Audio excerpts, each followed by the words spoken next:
Scanning. Identity authorized. Welcome to the Secret Superhero Club Podcast Network. Up on top, on my own, a human girl, so far from home. The flowers are big, the bees are weird.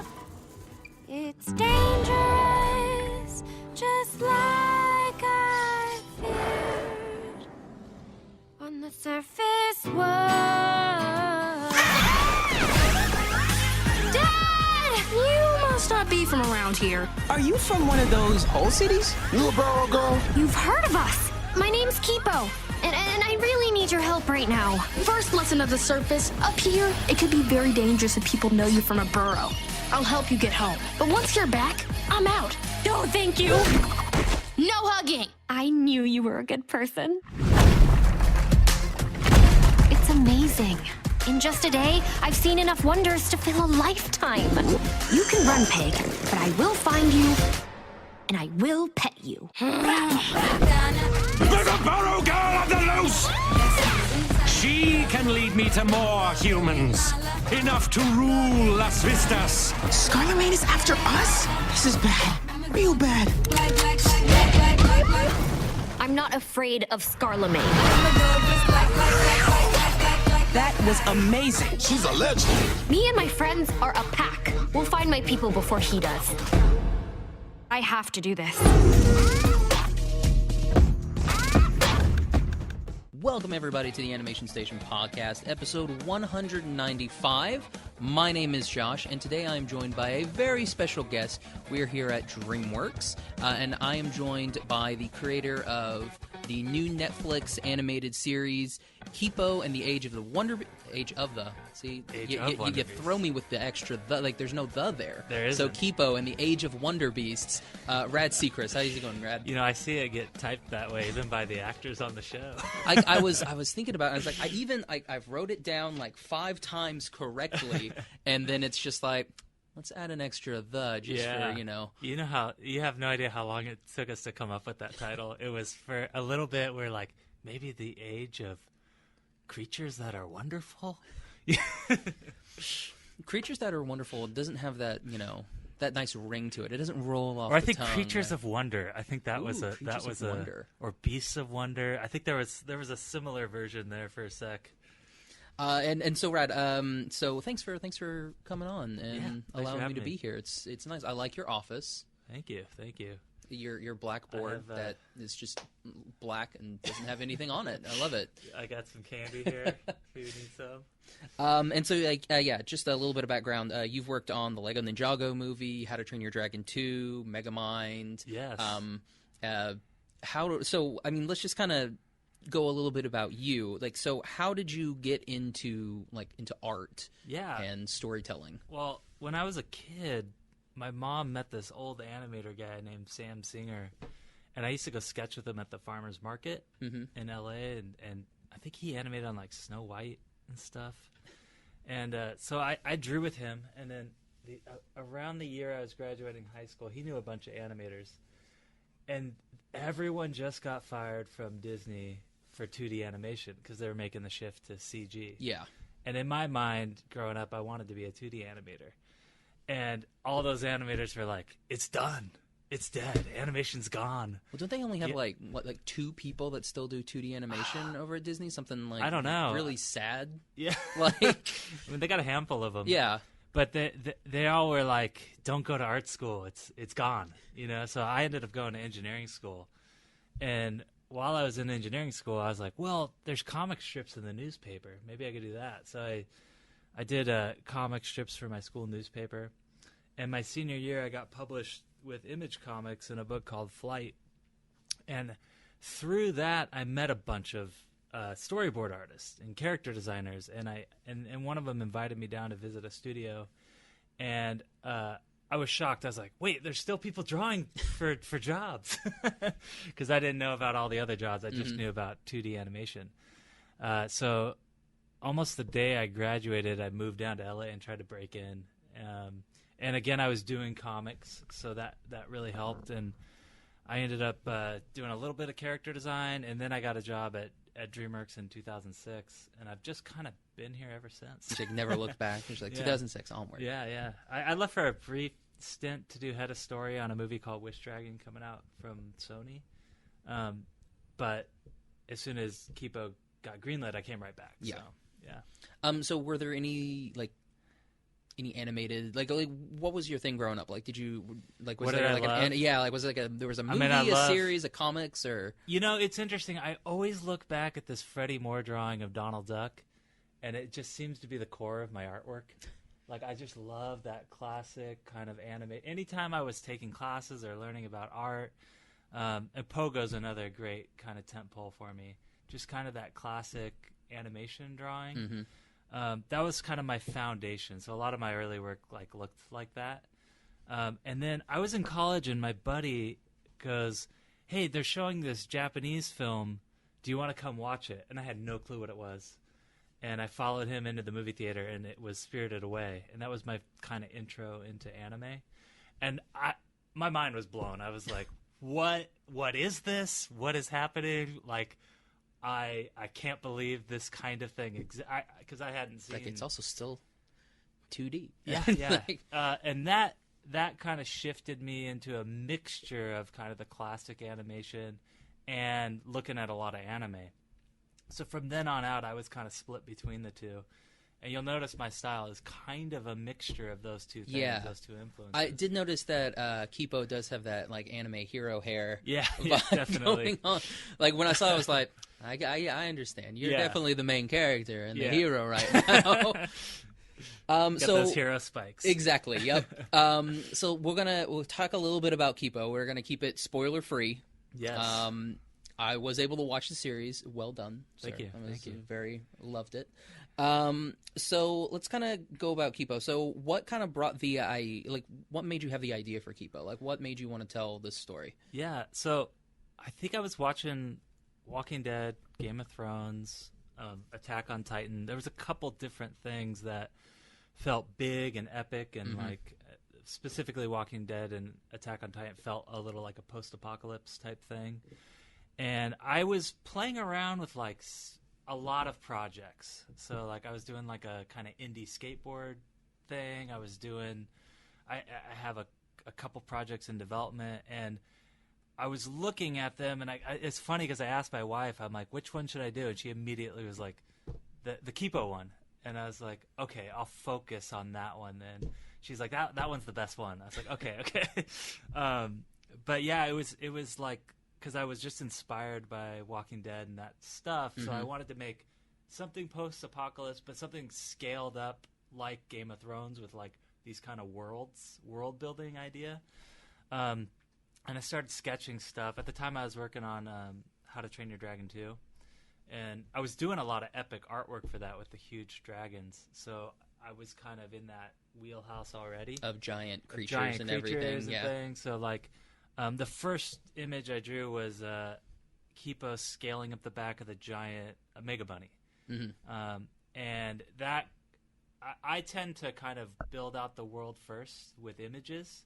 And then once I've built out the world, I'll start fleshing out characters. And each character, I'll think of either an actor or somebody I know that is a tentpole, so that when I'm writing the character, they're not just like a blank canvas. They have a little bit of character to them. them. I know what their voice is. I know how they're going to talk.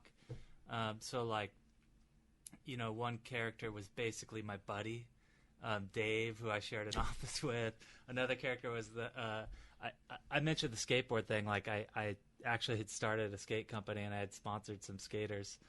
And one of my buddies, Isaiah Igbenaweka, he's one of the kids I was sponsoring, and he's basically Benson, or somewhat inspired personality-wise. I mean, there's a lot.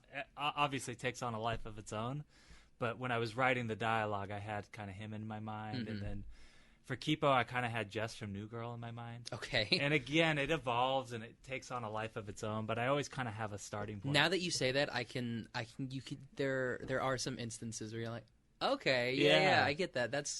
I didn't think about that, and then when you said that, I'm like, oh, that makes a lot of sense. I learned that right from the get-go when I started at DreamWorks, like I could never write a scene if I didn't have that for each character. And then that helps me kind of cue in the dialogue. So like when we were working on Boss Baby, we knew it was Alec Baldwin. Mm-hmm. So like when we're writing scenes for Boss Baby, it's like I'm just writing You're Alec just writing Baldwin, for Alec Baldwin, yeah. from 30 Rock, so I know how to make him talk. I know how to make him act. And that's kind of my methodology. So let's kind of talk about our main characters. So we've got Kipo, Wolf, Wolfifa Christie the Fourth, right? Spoilers. Wonderful Spoilers. name. Oh, spoilers. I'm sorry. Then we've got Benson and then Dave. So can you tell us a little bit about each character? Yeah. So Wolf, for me, in my mind, was like Mad Max. She was a hardened surface survivor. Mm-hmm. She had gotten by like planning things out. Not as much grunting. No. More talkative. Yeah. But kind of like survived on her own. And I also like to throw characters together, like how are they going to play off each other nicely? Like, and if you have a super positive, you have like character, super bubbly, and then like you need something. Yeah, it's like the Odd to Couple. even her out. Yeah. Yeah, because they're going to have fun playing off of each other, and if they're going to become almost like sisters, you need them to start at odds, and you want to watch that growth and watch them come together. And I also liked this idea of like, what does each character do for your main character? So like Kipo's showing up to the surface. Another thing I wanted to think about too is I didn't want to do any exposition. Like I hated the idea of having to start explaining like right off the bat. Mm-hmm. So in my mind, if you took a character who grew up in a life kind of like ours and threw her in this world, she's finding it out. Yeah. So the audience is finding it out with her. So, I did like that you guys touched on that because like we have spoilers. It's kind of it's like a post-apocalyptic. Yeah, definitely. So we have Kipo who lives underground. Yeah, and then she's kind of forced out. Yeah. Into this new world. Where there's like rave bees. Yeah. And giant bunnies. and she's seeing it for the first time because like in the underground city in our minds it was like our life. Yeah, it seemed very much like how we are now. It's like they've got they've got school, they've got astronomy. She knows what there was something that she knew. Anyway, like there's stuff that she knows there that nobody from the upside knows. The upside. That would have been a good way to call the surface. So I liked being able to throw her in the world, and she's kind of like the audience's touch point. Mm-hmm. So she's asking about stuff. She doesn't know what stuff is, and then you don't have to do a big narration or a big scrolling 200 years in the future, and then Wolf kind of teaches Kipo like the pragmatic side of survival and planning and the serious sides, and then Benson comes along. He's also survived on the surface, but he never plans anything. It's just like quick, act on your toes. Like what's the the quick response and the quick way to get out of things. And also his attitude for me was, well, every day might be your last, so why not have some fun? Yeah, he seemed very carefree. Like he shouldn't be alive in the apocalypse. Yeah, like he shouldn't be alive in the upside. Yeah, So but I love that character because it's just like he doesn't seem like it. He's definitely a survivor. He knows what he's doing. Yeah. So I like this idea of like, what are different ways you might survive, and that would definitely be one. It's funny because Bill, the co-EP with me or fellow EP, he always would say like I was Benson, kind of the carefree, because like I just kind of always come to work with a smile on my face. Like working on the show every day to me was like Christmas morning. So I just had a big grin, and I'm always in kind of a good mood. Lots of fizzy sodas. Yeah, exactly. But if Kipo was kind of become a good like a leader type of a thing, I thought, well, from Wolf she's learning the pragmatic side, the plan side. From Benson she's learning, well, what if your plan goes awry? You got to think on your toes, you know, and maybe sometimes you shouldn't take things too seriously. You do a whole episode, well, not a whole episode, like a good chunk of an episode in Ratland. Which, by the way, fantastic. Thank you. Because as an annual pass holder, I will say That's 100% accurate. Yes. And then even characters like the Jamak character, which you guys haven't seen yet, but we'll find out. I also wanted to see like the gray area, like if someone's not necessarily a good guy or a bad guy, but can also teach Kipo. Like sometimes not everything's black and white. So I tried to think of each character around her, like how are they teaching her and what is she learning from them. And then you've got Dave. Yes, Dave. Who you do something with Dave that we're not going to spoil because we meet Dave and Benson in episode 3? Episode 2. Episode 2? Yeah. So in our minds, episode 1 and 2 were like one big episode. Yeah, we're one big episode. So Gotcha. we meet Wolf in the first half, which is episode 1, and then we meet Dave and Benson in the second half, which is episode 2. Gotcha.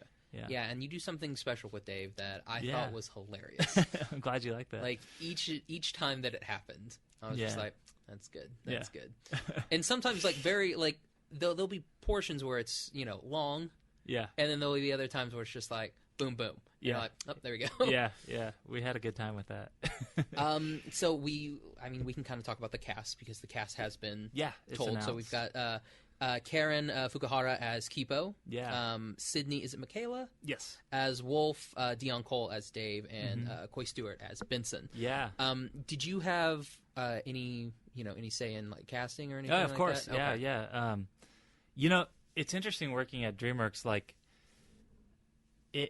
they really kind of hand you the keys to the castle and let you do whatever you want to do. And I was kind of shocked because I came from feature where it's a lot more heavy-handed. The budgets are so high that there's so many people involved and so many layers of notes. And then to come to television and working with Peter Gal and the TV department, they were really like, well, what do you want to do? And then it was a pleasure to work with them. But yeah, we the funniest one I think was finding Coy for Benson because we kept getting adults putting on a kid's voice. Yeah. And it didn't work. It did like, not work. I was like, what? Why are you even giving us adult voices? Like, we need a kid. And then we had gone through so many, and it was getting to the point where like we have to cast somebody. And we were in the casting office, and someone goes, well, this person just sent in a test. I actually don't know what it sounds like. Let's just play it. And they played it, and it was Coy. And me and Bill both were like, oh, that's it. That is Benson. And it was funny because we had already designed the character, but when we showed up to the record, it was like I drew him. He had the same like hat, and he hadn't seen the artwork. Like, he just looks like Benson. It was the craziest thing. That's awesome. Yeah. Let's see. There are a lot of plot points that mirror, real-world issues and events in the show. Is that something you set out to tell, or something that like evolved through development? Wait, repeat that question for me one more time. Like with the plot points that mirror, real-world issues and events, is that something you guys set out to tell?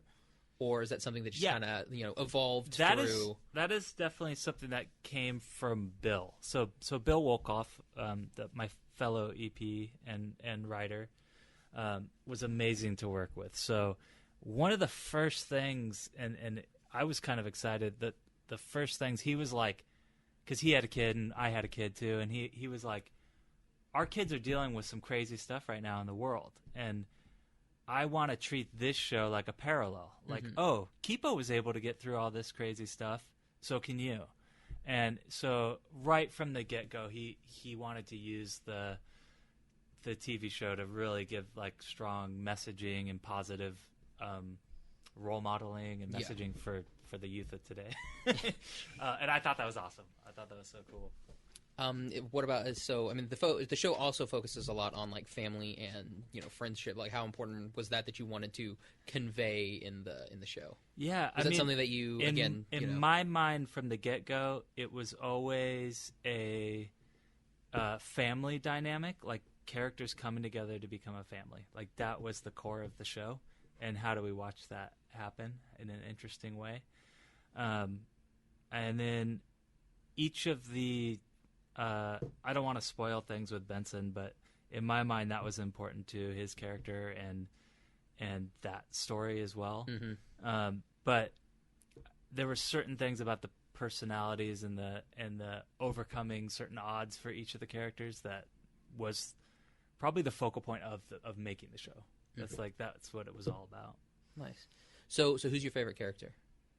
Oh God. Yeah. Now we're gonna put you on the spot, and then I'm gonna have to go with Wolf. With Wolf. Yeah.